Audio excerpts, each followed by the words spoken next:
Good morning दोस्तों। आज हम लोग देखेंगे एनसीईआरटी के अंतर्गत दूसरा अध्याय और हम लोग पढ़ रहे हैं 6 क्लास का एनसीईआरटी और दूसरे अध्याय में है महासागर एवं महाद्वीप। इसके बारे में हम लोग जानकारी लेंगे। इसको स्टार्ट करने से पहले महासागर और महाद्वीप को हम आपको लोगों से ये अनुग्रह करना चाहते हैं कि अगर आप लोग पटना में हैं और पटना में बीपीएससी के लिए आंदोलन चल रहा है, आप लोग वहां जरूर जाएं, क्योंकि अगर आप लोग स्टूडेंट के साथ नहीं खड़े रहेंगे तो कल के डेट में इसी तरह विभिन्न स्टेटों में स्टूडेंट के साथ जो है ज्यादतियां होती रहेगी और वो अपना रोटी सेकते रहेंगे। विभिन्न पार्टियां, उसको कोई मतलब नहीं रहेगा। जब आप एकजुट होकर खड़े रहेंगे तभी जो है पॉलिटिकल पार्टी हो या आयोग हो वो आपकी बात सुनेंगे। तो आप लोग अगर पटना में हैं तो जरूर वहां पर जाएं और नारे लगाएं। ना नारे लगाएं तो अपना जो है प्राथमिकता जरूर वहां दर्ज करें कि हाँ, हम भी आप लोगों के साथ खड़े हैं। तो अब चलिए हम लोग स्टार्ट करते हैं एनसीईआरटी महासागर एवं महाद्वीप। और साथ ही साथ आपको ये भी बता दें, इन चैप्टरों से विभिन्न एग्जामों में प्रश्न पूछे जाते हैं। जब हम लोग आगे देखेंगे तो आपको हम बताएंगे कि विभिन्न एग्जामों में किन किन लाइन से, जो लाइन इसमें दिया गया है उन लाइन से प्रश्न आ चुका है और आगे आएगा भी। तो आप लोग लास्ट तक वीडियो देखें और जितना हो सके अपने दोस्तों को शेयर करें, उससे फायदा होगा। अभी जैसे हम इस चैप्टर को करेंगे तो अगर आप लोग प्रीवियस ईयर का एसएससी का, बीपीएससी का, यूपीपीसीएस का आदि का प्रश्न बनाए होंगे तो आपको खुद ब खुद लगने लगेगा कि अरे ये तो प्रश्न जो है पूछा गया है और ये एनसीईआरटी बेस्ड है और कुछ ऐसे फैक्ट्स आपको और तथ्य जो है दिखेंगे जो कि पूछा जा सकता है। तो महासागर के बारे में एक स्टेटमेंट आया है किनका, जूल्स वर्ने का, 1870 में। वो स्टेटमेंट देख लेते हैं क्योंकि इस तरह का स्टेटमेंट ज्यादातर यूपीपीसीएस में पूछ लिया जाता है। तो आप लोग ध्यान में रखेंगे, याद नहीं करना है, बस ध्यान में रखना है कि ये स्टेटमेंट किसका है। स्टेटमेंट है, महासागर ही सब कुछ है। यह पृथ्वी के 7/10वें भाग पर व्याप्त है। इसकी श्वसन शुद्ध एवं स्वस्थ है। यह विस्तृत निर्जल स्थल है जहां मानव कभी अकेला नहीं हो सकता, क्योंकि यहाँ वह जीवन का अपने आसपास ही अनुभव करता है। महासागर प्रकृति का विस्तृत भंडार है। दूसरे शब्दों में कहें तो संसार का आरंभ महासागर से हुआ है और कौन जानता है कि इसका अंत इसी में ना हो। ये कथन है जूल्स वर्ने का। ये आपको ध्यान में रखना है।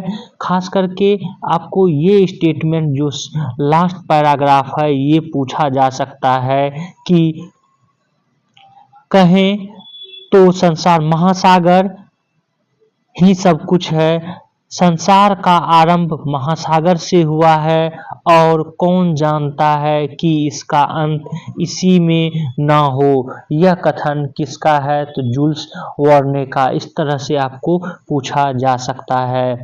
देखते हैं आगे महत्वपूर्ण प्रश्न जो कि हम लोग इसमें इस चैप्टर में खोजेंगे, ध्यान में रखेंगे। वो है महासागर एवं महाद्वीप क्या है ये हम लोग जानेंगे, उनके नाम क्या हैं ये जानेंगे और उनका वितरण कैसा है ये जानेंगे। दूसरा हम ये भी इसमें जानेंगे कि महासागर एवं महाद्वीप पृथ्वी पर जीवन को जिसमें मानव जीवन भी सम्मिलित है, किस प्रकार प्रभावित करता है, ये भी हम इस चैप्टर में जानेंगे।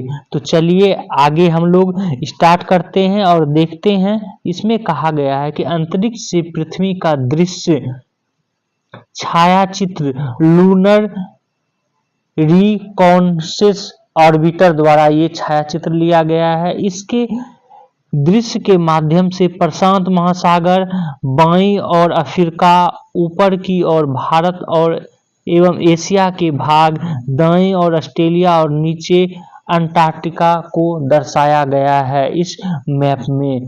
और इस मैप के माध्यम से ही आगे हम लोग पूरे तथ्य को जानेंगे। आइए अब हम अपने ग्लोब की ओर लौटते हैं और धीरे धीरे घुमाते हैं। आप चंद्रमा से लिए गए पृथ्वी के चित्र को देख सकते हैं। आपको सबसे अधिक कौन सा रंग दिखाई देता है? निश्चित ही आपको नीला रंग दिखाई दे रहा होगा। परंतु यह क्या दर्शाता है? आपने का उत्तर अनुमान आपने लगाया होगा। ये क्या दर्शाता है? तो जल को दर्शाता है। इसका अर्थ है कि पृथ्वी की अधिकांश सतह जल से घिरी हुई है। वास्तव में पृथ्वी का 3/4 भाग जल से घिरा हुआ है। इसी कारण अंतरिक्ष से देखने में पृथ्वी नीली दिखाई देती है। तो ये प्रश्न जो है पूछा जा चुका है विभिन्न एग्जामों में कि क्यों नीला दिखाई देता है एक, और दूसरा क्या 3/4 भाग जो है पृथ्वी का जल से घिरा हुआ है, ये भी पूछा जा चुका है। आगे देखते हैं हम लोग। अंतरिक्ष यात्रियों ने स्नेहपूर्वक पृथ्वी को नीला ग्रह कहकर पुकारा। और ये नीला ग्रह कहकर क्यों पुकारा है? यह इसलिए पुकारा है क्योंकि हमें जो है पृथ्वी पर पानी की अधिकता के कारण पूरा ग्रह अंतरिक्ष से नीला दिखाई देता है। तो ये भी पूछा जा चुका है। अगर आप क्वेश्चन बैंक बनाए होंगे तो आपको पता होगा कि नीला ग्रह किसको कहा जाता है? पृथ्वी को कहा जाता है। ग्लोब पर हम जो सबसे बड़ी जल राशियां देखते हैं उसे महासागर कहते हैं। जैसा कि हम ऊपर पर देख चुके हैं चित्र में। पृथ्वी के चित्र में आपको एक अन्य रंग भूरा भी दिखाई देगा या यह भूमि का रंग है जो ग्लोब के लगभग 1/4 भाग पर फैला हुआ है। भूमि के एक बड़े भाग को भूखंड कहते हैं एवं भूमि के एक बड़े निरंतर विस्तार को महाद्वीप कहते हैं। ये भी आपको ध्यान में रखना है कि ग्लोब के लगभग 1/4 भाग पर फैला हुआ भूभाग है और भूमि है, दैट मीन्स भूमि के एक बड़े भाग को क्या कहते हैं? भूखंड, और भूमि के बड़े निरंतर विस्तार को क्या कहते हैं? महाद्वीप कहते हैं। तो भूखंड और महाद्वीप में आपको अंतर समझ में आ गया होगा। यहाँ पर आगे देखते हैं। पृथ्वी की जलवायु के निर्माण में महासागर एवं महाद्वीप दोनों महत्वपूर्ण भूमिका निभाते हैं। ये जीवन के सभी पहलुओं को प्रभावित करते हैं, जिनमें सभी जीव जंतु, पौधे, मानव जीवन भी सम्मिलित हैं। हम उनके प्रभाव को अपने इतिहास, संस्कृति एवं अपने दैनिक जीवन में पर भी देखते हैं। जैसा कि यहाँ पर एक तथ्य दिया गया है ध्यान देने के लिए, और ये तथ्य को आप ध्यान में रखेंगे, संभावना है कि इस तरह का प्रश्न आपको एसएससी में पूछ लिया जाएगा। ये तथ्य है कि भारतीय नौसेना के प्रतीक चिन्ह पर आदर्श वाक्य सैनो वरुणा ये लिखा हुआ है, अंकित है, जिसका अर्थ है हे वरुण हमारे लिए कल्याणकारी हो। यह महासागर, आकाश, जल से संबंधित वैदिक देवता वरुण की स्तुति है। तो आपको ये पूछा जा सकता है कि भारतीय नौसेना का प्रतीक चिन्ह पर कौन सा वाक्य लिखा हुआ है, क्योंकि प्रीवियस ईयर में इस तरह के प्रश्न पूछे जा चुके हैं एसएससी में। तो सैन नो वरुणा ये लिखा हुआ है, आपको ध्यान में रखना है। आगे चलते हैं, हम लोग देखते हैं पृथ्वी पर जल एवं भूमि का वितरण किस प्रकार है। जैसा कि हम देखते हैं महासागर एवं महाद्वीप उत्तरी और दक्षिणी गोलार्ध में समान रूप से वितरित नहीं है। इससे संबंधित भी प्रश्न पूछा जा चुका है। आगे आपको इसमें डिटेल्स में हम बताते हैं और लिखा भी गया है एनसीईआरटी में। तो इस चित्र में, चित्र 2.2 में उत्तरी ध्रुव बाएं और दक्षिणी ध्रुव दाएं और जो है दिखाया गया है। चित्र में मानचित्र के परीक्षण करते हैं तो यहाँ भी नीले रंग से महासागरों एवं उनके छोटे छोटे विस्तार जैसे सागर, खाड़ी आदि दर्शाया गया है। और आपको यहाँ पर ये भी बता दें कि सागर क्या है, खाड़ी क्या है, ये सब आपको लास्ट में एनसीईआरटी के बुक में दिया गया है, उसको भी हम लोग बाद में चर्चा कर लेंगे। है प्रत्येक मानचित्र में वृत्ताकार रेखा को क्या कहते हैं? क्या आप जानते हैं कि दोनों ध्रुवों पर मिलने वाली रेखाओं को क्या कहते हैं? किस गोलार्ध में अधिक जल है? ये सब प्रश्न पूछा जा चुका है। किस गोलार्ध में अधिक जल है, इसको जो है कथन और कारण और कूट के माध्यम से पूछा गया है। आपके अनुसार उत्तर एवं दक्षिणी गोलार्ध में जल एवं भूमि का अनुपात कितना होगा? और क्या सभी महासागर एक दूसरे से जुड़े हैं या उनके बीच कोई विभाजन है? इस तरह आप लोग जो है ये आगे समझेंगे। ये जो यहाँ पर दिया गया है पिक्चर, ये विभिन्न समुद्री जीवों का है। परवाल भित्ति इस प्रकार का होता है। समुद्री एनीमोन पर तारामीन, ये आप देख रहे हैं, ये है तारामीन, इस प्रकार होता है। वहीं पर शार्क आप देख पा रहे हैं, ये शार्क है। डॉल्फिन है, उसके बाद स्पर्म व्हेल है और नीचे है शैवाल एवं एम्पर पेंगुइन और ये है बोनेयर समुद्री टर्टल। आगे देखते हैं जो कि फैक्ट्स के रूप में है। ये है पृथ्वी पर उपलब्ध जल का अधिकांश भाग महासागरों में है, परंतु यह जल लवणीय है अर्थात खारा जल है एवं मानव सहित बहुत से स्थलीय जीवों के उपभोग के लिए अनुपयोगी है।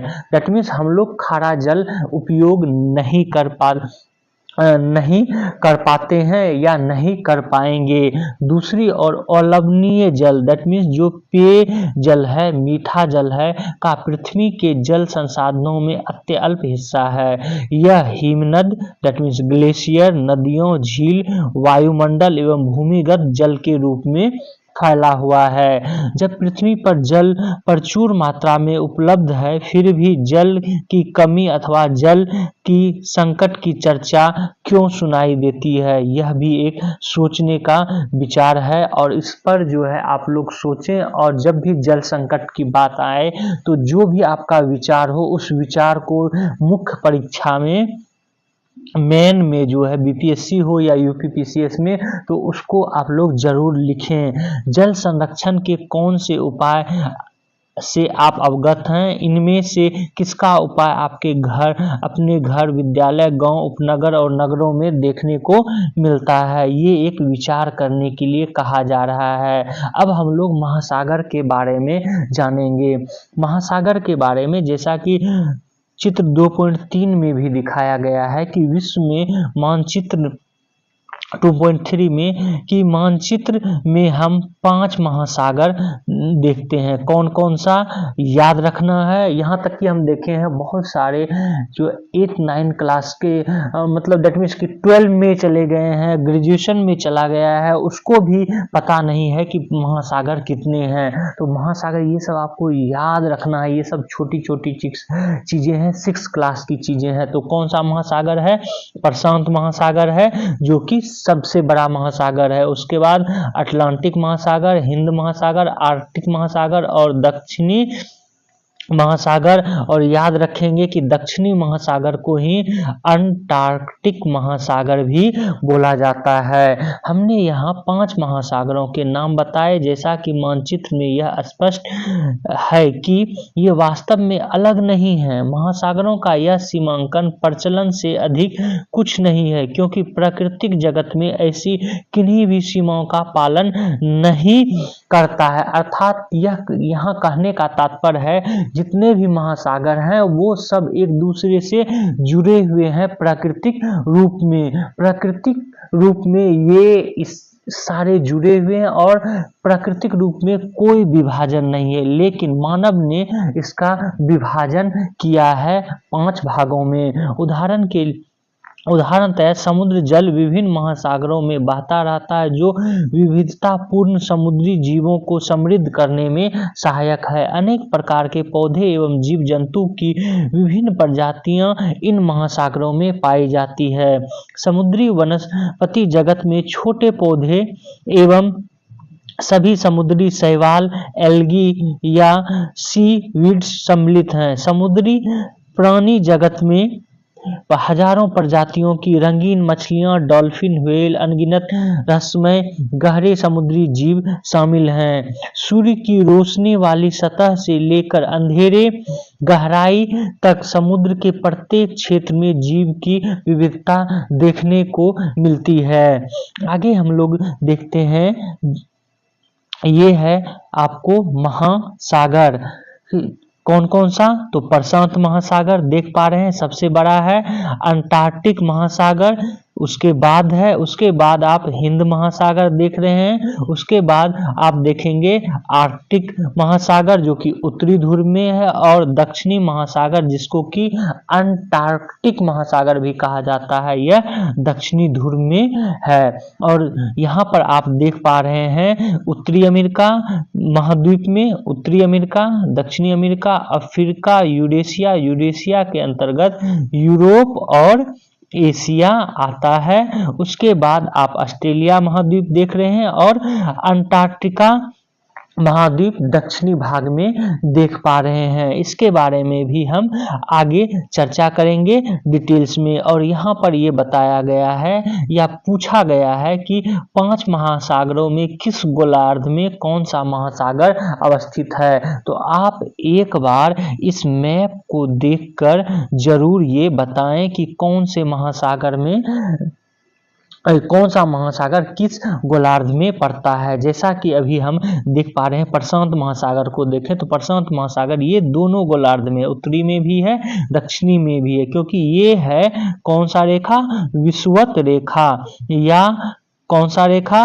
भूमध्य रेखा। और भूमध्य रेखा के उत्तर में उत्तरी गोलार्ध और दक्षिण में दक्षिणी गोलार्ध कहलाता है। तो प्रशांत महासागर दोनों गोलार्ध में, अटलांटिक महासागर दोनों गोलार्ध में, और प्रशांत महासागर भी दोनों गोलार्ध में है, जबकि ये दोनों महासागर अपने अपने उत्तरी और दक्षिणी गोलार्ध में अवस्थित है। यहाँ पर एक और तथ्य बता दें आपको कि अटलांटिक महासागर को भी 2 भागों में बांटा जाता है, उत्तरी अटलांटिक महासागर और दक्षिणी अटलांटिक महासागर। तो चलिए हम लोग इस तालिका को आप लोग समझ गए। अब आगे हम लोग देखते हैं, मानचित्र में देखने से स्पष्ट हो जाता है कि प्रशांत महासागर सबसे बड़ा है, दूसरा सबसे बड़ा महासागर अटलांटिक है, हिंद महासागर तीसरे स्थान पे है, जबकि दक्षिणी महासागर जिसको कि अंटार्कटिका महासागर भी बोलते हैं, चौथे स्थान पे, और सबसे छोटी महासागर आर्कटिक महासागर है। ये फैक्ट्स आप लोग जरूर याद रखेंगे, ये एक फैक्ट्स है। आगे देखते हैं, जैसा कि महासागरों के मानचित्रों से स्पष्ट है कि हिंद महासागर का विस्तार उत्तर में एशिया, पश्चिम में अफ्रीका, पूर्व में ऑस्ट्रेलिया और दक्षिण में दक्षिणी महासागर तक है। किसका विस्तार? हिंद महासागर का। भारत के दोनों ओर हिंद महासागर के 2 भाग दिखाई देते हैं, पश्चिम में अरब सागर और पूर्व में बंगाल की खाड़ी है।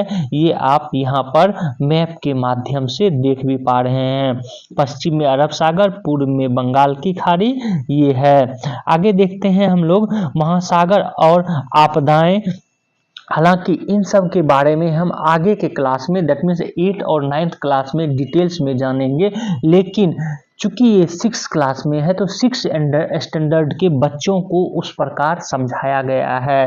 तो आपदाएं महासागर में, उसके बारे में देखते हैं कि आपने ध्यान दिया होगा कि पूरे पृथ्वी पर कुछ सफ़ेद आकृतियां दिखाई देती है। क्या आप अनुमान लगा सकते हैं कि वे क्या हैं? वे बादल के विशाल समूह हैं। ये बादल महाद्वीपों में वर्षा लाते हैं। उदाहरण के लिए भारत में हर गर्मियों में होने वाली मानसून वर्षा महासागरों से उत्पन्न होती है। तो कहां से मानसूनी वर्षा होती है भारत में हर गर्मियों में? तो महासागरों से उत्पन्न होती है। ये कंसेप्ट की तरह है, ध्यान में रखेंगे।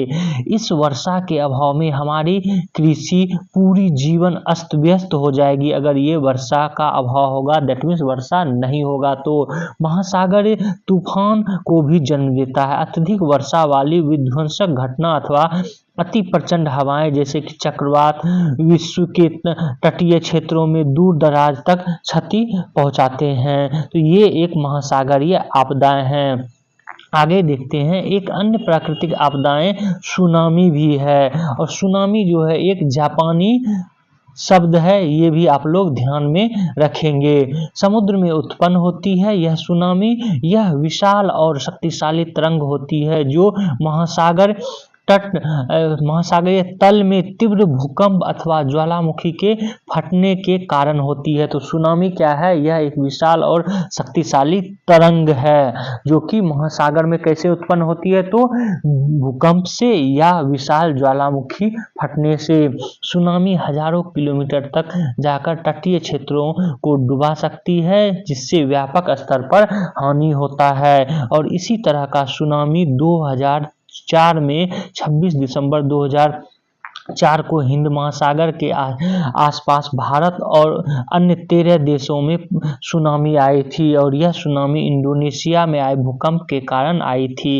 इस आपदा में 2 लाख से अधिक लोगों की जान गई थी। भारत में अंडमान एवं निकोबार द्वीप समूह के 36 द्वीपों से संबंधित थे। तमिलनाडु और केरल तटीय क्षेत्रों में इसने भीषण रूप से प्रभावित किया था। इस प्रकार की सुनामी कभी कभी आती है, किंतु यह अत्यंत विध्वंसकारी होती है। हालांकि तट से टकराने से पहले इसका अनुमान लगाया जा सकता है। बहुत से देशों ने इस प्रकार की पूर्व चेतावनी प्रणाली हेतु मिलकर काम किया है। तो ये है क्या? सुनामी जब आती है और आपदाएं जब आती है महासागर में। और यहाँ पर ये भी तथ्य बता दें, भारत में आपदा प्रबंधन के नियंत्रण के लिए राष्ट्रीय आपदा प्रबंधन प्राधिकरण बनाया गया है। ये आप लोग ध्यान में रखेंगे। तो अभी हमने ऊपर पर चर्चा किया किसके बारे में? महासागर के बारे में। अब हम लोग महाद्वीप के बारे में चर्चा करते हैं। महासागर पर महाद्वीप को भी दर्शाया गया था जिसके बारे में हम बता चुके हैं। आप कितने महाद्वीपों को गिन सकते हैं? इसका उत्तर सरल नहीं है क्योंकि इनकी गिनती कई प्रकार से होती है। महाद्वीपों की गिनती कई प्रकार से होती है, जैसे कि कुछ भूगोलवेत्ता उत्तरी अमेरिका और दक्षिणी अमेरिका को समांतर 2 महाद्वीपों में गिनते हैं, परंतु देखा जाए तो एक भूखंड ही है, इसे एक भूखंड के रूप में कहीं कहीं समझा जाता है। वहीं यूरोप और एशिया को समांतर 2 महाद्वीप माना जाता है, यद्यपि मानचित्र में यह स्पष्ट दिखाई देता है कि यह एक ही भूखंड है। और ऐतिहासिक एवं सांस्कृतिक कारणों से यूरोप का विकास एशिया के विकास से बहुत भिन्न प्रकार से हुआ है, इसलिए इन 2 महाद्वीपों के रूप में कुछ भूगोलवेत्ता देखते हैं। हालांकि भूगर्भ शास्त्री समांतर एक महाद्वीप मानते हैं और उसको यूरेशिया के रूप में कहा जाता है। अफ्रीका और यूरेशिया को समांतर 2 महाद्वीप समझा जाता है और कभी कभी एक भी समझा जाता है। तो महाद्वीप की गिनती जो है इस प्रकार की जाती है, जो कि आपको एक डायग्राम में दिख रहा है। लेकिन आपको याद रखना है ये 4 महाद्वीप और 7 मुख्य रूप से जो है पूरे पृथ्वी पर 7 महाद्वीप हैं। कौन कौन से? अफ्रीका, अंटार्कटिका, ऑस्ट्रेलिया, एशिया, उत्तरी अमेरिका, दक्षिणी अमेरिका और यूरोप। जबकि 4 महाद्वीप की बात करें तो अफ्रीका, यूरेशिया कौन सा है? यूरोप और एशिया, अमेरिका और अमेरिका के अंतर्गत नॉर्थ अमेरिका और साउथ अमेरिका आता है, अंटार्कटिका और ऑस्ट्रेलिया। तो आपको 7 महाद्वीप मुख्य रूप से याद रखना है। व्यवहारिक रूप से 7 महाद्वीप की अंतिम सूची जो है प्रयोग में लिया जाता है। और आप ओलंपिक छल्ले में 7 महाद्वीप भी देखते हैं। आप ओलंपिक खेलों के प्रतीक में एक प्रतीक ओलंपिक के 5 छल्लों को अवश्य देखा होगा। कितने छल्लों को? 5 छल्लों को। ये छल्ले विश्व भर से खिलाड़ियों के एकत्र होने का प्रतीक है। इन छल्लों को 5 बड़े महाद्वीप में अफ्रीका, अमेरिका, एशिया, ऑस्ट्रेलिया और यूरोप के रूप में प्रतिनिधि के रूप में दिखाया जाता है। आगे हम लोग बात करें, ये ध्यान में रखना है कि जब भी बात हो तो 7 महाद्वीप याद रखेंगे। 7 महाद्वीपों की सूची पर आधारित जो है एक चित्र दिखाया गया है, जो कि आप देख पा रहे हैं। उत्तरी अमेरिका, दक्षिणी अमेरिका, यूरोप, एशिया और ये अंटार्कटिका लास्ट में है। और यहाँ पर कहा जा रहा है कि आप पता लगाएं वर्ग संख्या को गिनते हुए सबसे बड़े और सबसे छोटे महाद्वीप का नाम बताएं। तो आप लोग ये कमेंट बॉक्स में बताएं कि सबसे बड़ा महाद्वीप कौन है और सबसे छोटा कौन सा महाद्वीप बड़ा है? उत्तरी अमेरिका अथवा दक्षिण अमेरिका, अफ्रीका अथवा उत्तरी अमेरिका, अंटार्कटिका अथवा ऑस्ट्रेलिया, इसको चुनने के लिए बोला जा रहा है। वहीं पर छोटे महाद्वीपों से लेकर बड़े महाद्वीपों की एक सूची बनाने के लिए भी कहा जा रहा है। अब हम लोग देखते हैं, महाद्वीप देख लिए, महाद्वीप के अलावा छोटे छोटे द्वीप भी होते हैं। यदि आप इस अध्याय के आरंभ में 2 मानचित्र देखे होंगे, जैसा कि हम ऊपर दिखा चुके हैं इस मानचित्र को, तो आपने पाया होगा कि महाद्वीपों के संपूर्ण भूखंड सम्मिलित नहीं है। भूमि के कुछ छोटे छोटे भाग छूट गए हैं। चारों ओर जल से घिरे हुए भूखंड को द्वीप कहा जाता है। तो ये भी आप लोग ध्यान में रखेंगे। महाद्वीप भी चारों ओर जल से घिरे होते हैं, परंतु आकार में बड़े होने के कारण उन्हें द्वीप नहीं कहा जाता है। इस ग्रह पर विभिन्न आकार के लाखों द्वीप है। तो द्वीप क्या है? चारों ओर से जल से घिरे हुए भूखंड को द्वीप कहा जाता है। ध्यान रखें कि विश्व का सबसे बड़ा द्वीप ग्रीनलैंड है। ये भी पूछा जा चुका है एसएससी के एग्जाम में भी, अन्य एग्जामों में भी। उसके आकार को समझने के लिए भारत के 10 राज्यों को क्षेत्रफल देखना पड़ेगा। चलिए आगे देखते हैं। भारत में लगभग 1300 से अधिक द्वीप हैं। इनमें से 2 द्वीप समूह मुख्य हैं।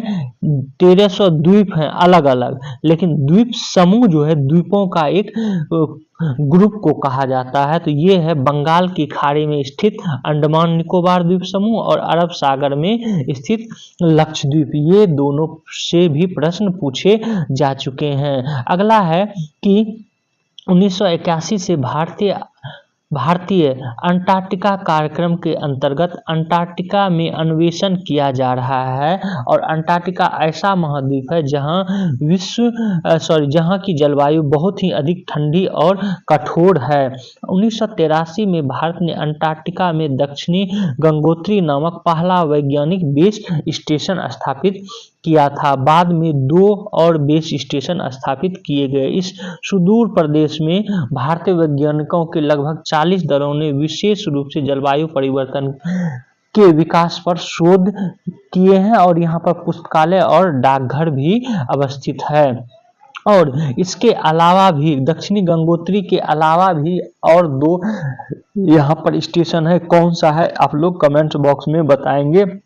हालांकि इसके बारे में चर्चा आगे होगी। अब हम महासागरों और जीवन के बारे में देखते हैं। महासागरों पर जीवन किस प्रकार का होता है। महासागर और महाद्वीप पर्यावरण के लिए अत्यावश्यक है। भले ही हम ध्यान न दे पर ये हमारे जीवन के अधिकांश पक्षों को प्रभावित करता है। हमने उल्लेख किया है कि महासागरों से महाद्वीपों पर वर्षा होती है।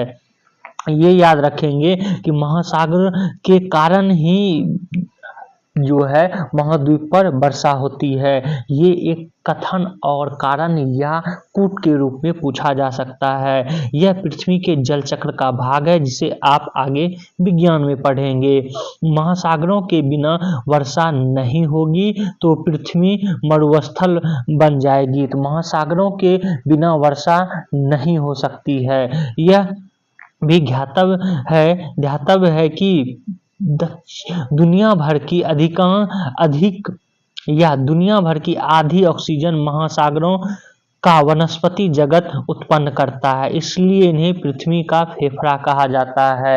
ये कथन पूछा नहीं गया है, पूछा जा सकता है कि पृथ्वी का फेफड़ा किसे कहा जाता है, तो महासागरों को कहा जाता है।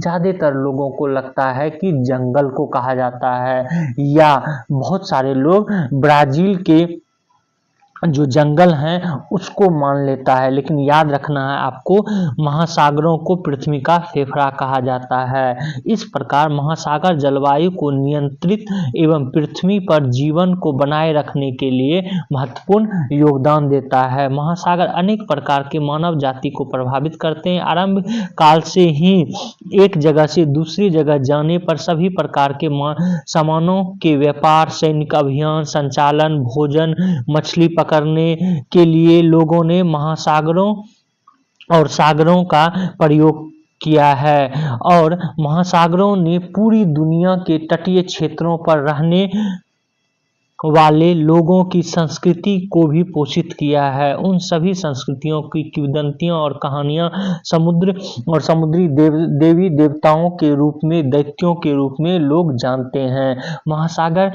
के खतरों और उनके आशीर्वाद को भी बताएं। तो महासागर ये यहाँ पर आशीर्वाद है, तो महासागर खतरा भी उत्पन्न करता है। यहाँ पर आपको बता दें कि हमारे दिन प्रतिदिन के जीवन में महासागर की महत्वपूर्ण भूमिका को याद रखने के लिए संयुक्त राष्ट्र दैट मीन्स UN 8 जून को विश्व महासागर दिवस के रूप में घोषित किया है, क्योंकि महासागर भोजन और औषधि का प्रमुख स्रोत है। जैव मंडल के महत्वपूर्ण भागों के रूप में हमारे ग्रह के फेफड़ों के रूप में कार्य करते हैं।